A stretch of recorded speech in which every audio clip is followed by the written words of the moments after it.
C'est parti pour la vidéo de présentation du programme WinSplit Revolution en version 11.04. Je vais ouvrir ma machine virtuelle. Je lance l'installation. Oui.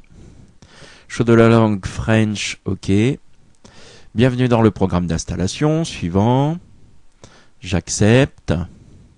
Alors on a deux options, une installation classique qui va installer le programme dans Windows ou une installation portable. WinSplit Revolution sera simplement copié dans le répertoire spécifié et pourra être déplacé sur un média amovible tel qu'une clé USB. Donc moi je fais une installation classique, suivant. Installer. Alors démarrer WinSplit Revolution avec Windows, je vais le laisser. Exécuter WinSplit Revolution maintenant, je vais le laisser cocher, fermer. Alors le programme se met en mémoire dans la barre des tâches à droite. Je vais faire un bouton droit. On a le célèbre à propos du programme.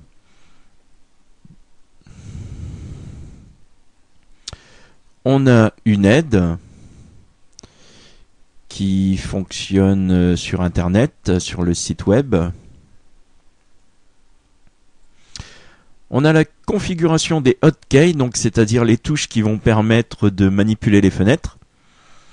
Donc placement automatique, en bas à gauche, en bas à droite, à gauche, centré, à droite, en haut à gauche, en haut à droite, etc. On a une option de mosaïque qui est bien pratique pour avoir toutes les fenêtres d'un coup. On peut tout fermer, etc., etc.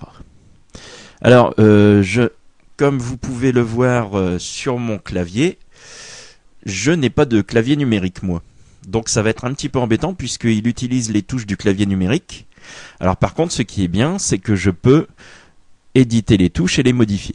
Alors je vais garder le CTRL et le ALT. Par contre, au lieu de mettre sur le pavé numérique, je vais mettre le 0 normal. Appliquer. Alors je vais modifier au passage tout ce qui utilise le pavé numérique. Oups.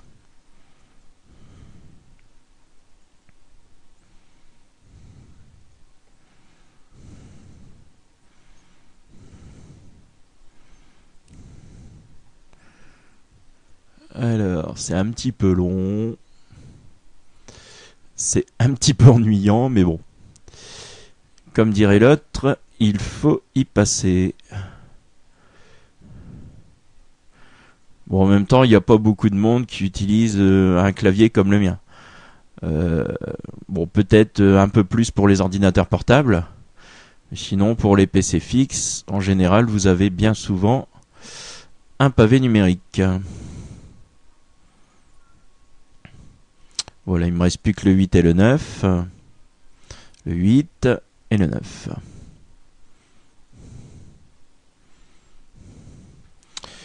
Voilà, le reste, c'est les touches normales. Ça va pouvoir aller. OK.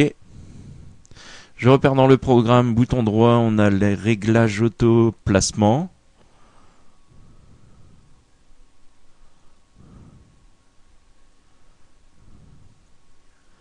Voilà. On a les options du programme, bien évidemment. Choix de la langue, donc on a mis français. Prendre en compte les fenêtres always on top, toujours au-dessus des autres. Supprimer un positionnement automatique. Fichier temporaire des captures écran. Virtual numpad. Enregistrer la position et le style du virtual numpad à la fermeture. Mise à jour, vérifier le site web pour les mises à jour de WinSplit, au démarrage, hebdomadaire ou mensuel, une vérification manuelle, le drag and go, style de la zone de destination, etc., etc. Et un onglet divers, toute modification ici nécessite au minimum un redémarrage de la session pour prendre effet. Donc quelques options. OK. On a l'option démarrer avec Windows et quitter. Alors, comment fonctionne le programme dans la pratique ? Je vais ouvrir par exemple Mozilla Firefox. Et donc, j'ai configuré CTRL ALT plus la touche 1. Donc, comme vous le voyez, il me met la fenêtre en bas à gauche. 2, il me la met en bas. 3, il me la met en bas à droite. 4, 5, 6, 7, 8 et 9. Donc comme vous voyez, on peut très vite bouger une fenêtre comme ça de façon propre. Alors je vais juste vous montrer l'effet mosaïque. Je vais ouvrir par exemple photofiltre. Voilà. Je vais ouvrir par exemple 7-Zip. Voilà.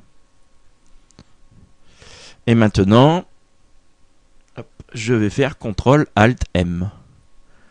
Et comme vous voyez, toutes les fenêtres sont à l'écran et sont visibles en une seule fois. Donc j'ai Firefox, 7-Zip et photofiltre. Donc comme quoi, ce petit programme est quand même bien pratique.